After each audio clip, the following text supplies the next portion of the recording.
Joining me is Cenk Uygur, host of the Young Turks at theyoungturks.com on Current TV. Cenk, great to have you. Let's talk about this election that's going on. Undecided voters. I'm reading articles saying undecided voters do not exist. It's merely a question of whether they will vote or not. I'm reading other articles that say, no. Undecided voters are this kind of, it's a group of people we should be almost kneeling to, putting them up on an altar, because they're really waiting until they have all the facts. What's your thought about what's going on with these so-called undecideds? Well, I do believe they exist. I'm pretty sure of that. At the same time, I love that nonsense idea that these are the folks that should be revered because they're waiting for all the facts to come in. Come on, all those facts came in a long time ago. These are the guys who are clueless, who are like, what? Who am I voting for? And they're actually the ones that are most easily deceived. And that's what concerns me, because those are the guys that got inundated with political ads and I'm afraid might mistake some of those for facts, which they clearly are not. Yeah, I mean, I'm thinking that if you're still undecided, 6-7 days before the election, even after the election, you'll be undecided. Or you'll say, I regret the vote I made, or something like that, right? I mean, we're just so close at this point. It's not making any sense to me. Yeah. And look, we live in a bubble, you and I do, where we care a lot about politics, so we know all the minutia. So it's hard for us to understand and relate to a guy who doesn't care about politics almost at all. I say almost because he cares enough to vote. Right. But he doesn't care enough to find out any of the necessary facts until a week before the election. And then we hope for the best that he's found out the real facts, right? And so it's hard to understand what goes through his mind, and I think a lot of pundits BS about those voters. Well, I mean, are you kidding me? Turn on TV and watch that BS flow through like a flood. And those are the same guys that say, oh my God, these independent, undecided voters, they're like the greatest Americans. So look, unfortunately, what's happened, and I know we're going to talk about this more later, is that the media has colored everything so that everything's 50-50. If you actually had the real facts, this isn't even close to 50-50. And I say that as a guy who is very disgruntled about President Obama. Having said that, Mitt Romney would be an obvious disaster. Anyone who had a scintilla of an idea of what was going on in current day American politics would never consider voting for Mitt Romney. All right, well, let's talk about that, because right now I'm getting a lot of the same messages you're probably getting from people saying, all of a sudden, David Pakman Show, Sam Cedar, the Young Turks, you guys are all just in the tank for Obama. I thought this was like critical journalism. You guys were actually talking about, well, real progressive, so on and so forth. My explanation is very simple. It's, listen, for the last 3 years, I've been talking about all the things President Obama's doing wrong and why he's not progressive enough. Right now, realistically, it's Obama or Romney. We have a week left. And Romney would be disastrous compared to Obama. On November 7th, I'm going back to what we were doing before. I don't know about you. No, I've decided I'm just going to stay in the tank for Obama. Oh, okay. All right. So we are doing different things. Okay. Okay. Are you kidding me? Look, as soon as President Obama is reelected, which I think he will be, he's going to go back to being the right-winger that he is. He's going to pass that grand bargain. I'm going to hate it because it's going to rob the American middle class. He's conservative in his bones. So I got no love for Obama whatsoever.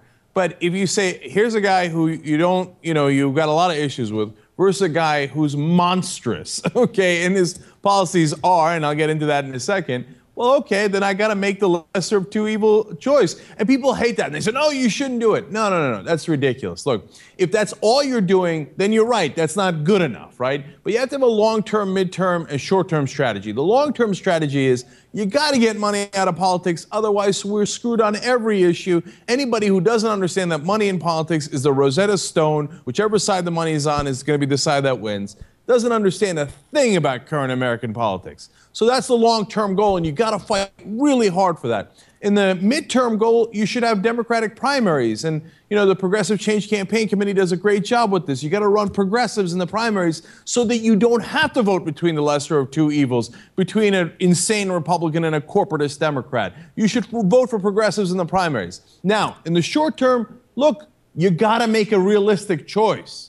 And if Mitt Romney's elected, he would cut taxes on the rich by 20%, get rid of the estate tax, cause tremendous economic inequality, almost certainly create another economic collapse. and the list goes on, let alone the war in Iran, etc. And we so can't forget in the short Obamacare term, you just got to make that call. We can't forget the Obamacare factor. He would try to get rid of it. Of course, we're talking about millions of people who now have health care. We're talking about people that would die.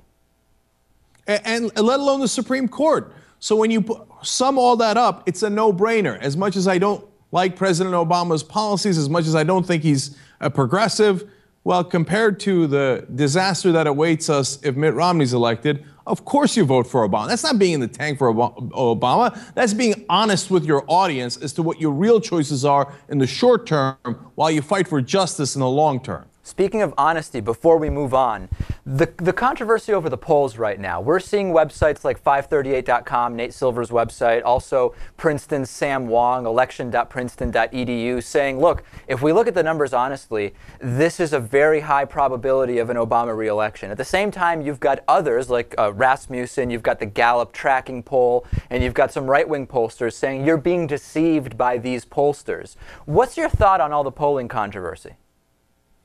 Yeah, look, I've dove into the polls. I do it every single day. I look at as many polls as there are. I'm obsessed because that's our job, is to know what's going on. And right now, when you look at the totality of the polls, any one poll could be way off in favor of President Obama or against President Obama, right? As I believe Rasmussen and Gallup are way off. They're outliers. They've been wrong in the past. They're wrong this time.